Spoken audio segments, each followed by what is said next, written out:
Masque of the Red Death. The Red Death has long devastated the country. No pestilence had ever been so fatal or so hideous. Blood was its avatar and its seal, the redness and the horror of blood. There were sharp pains and sudden dizziness, and then profuse bleeding at the pores, with dissolution. The scarlet stains upon the body, and especially upon the face of the victim, were the pest ban which shut him out from the aid and from the sympathy of his fellow men. And the whole seizure, progress, and termination of the disease were the incidents of half an hour. But the Prince Prospero was happy, and dauntless, and sagacious.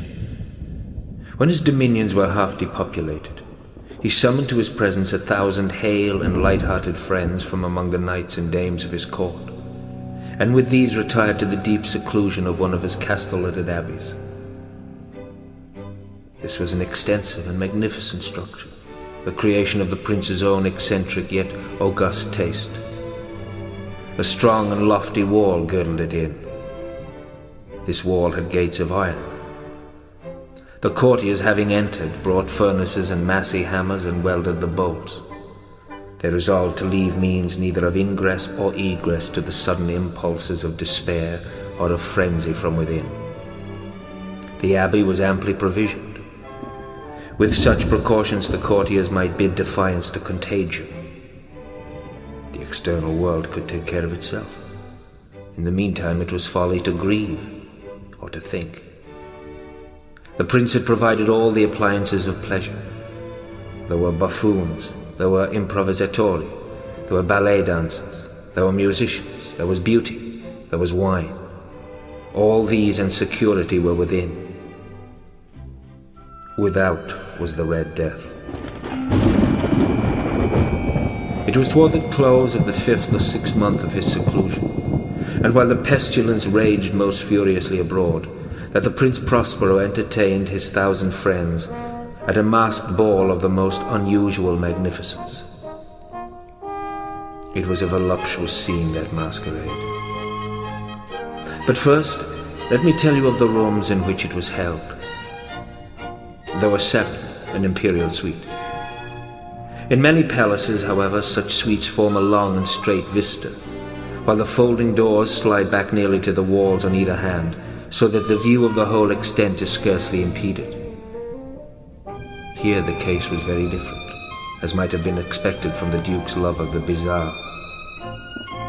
The apartments were so irregularly disposed that the vision embraced but little more than one at a time. There was a sharp turn at every 20 or 30 yards, and at each turn a novel effect.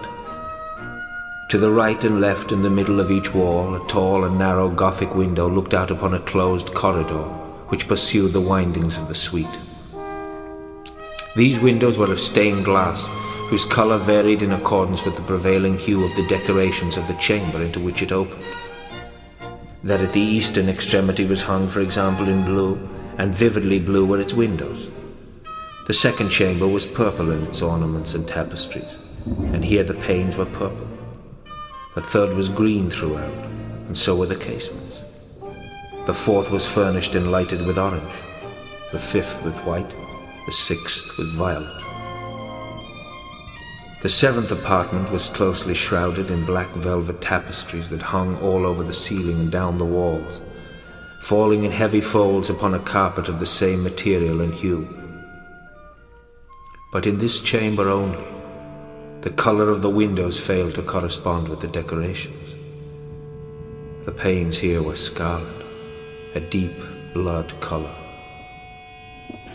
Now in no one of the 7 apartments was there any lamp or candle amid the profusion of golden ornaments that lay scattered to and fro or depended from the roof. There was no light of any kind emanating from lamp or candle within the suite of chambers. But in the corridors that followed the suite, there stood opposite to each window a heavy tripod, bearing a brazier of fire that projected its rays through the tinted glass, and so glaringly illumined the room.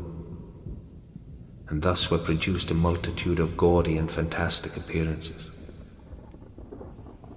But in the western or black chamber, the effect of the firelight that streamed upon the dark hangings through the blood-tinted panes were ghastly in the extreme, and produced so wild a look upon the countenances of those who entered, that there were few of the company bold enough to set foot within its precincts at all. It was in this apartment also that there stood against the western wall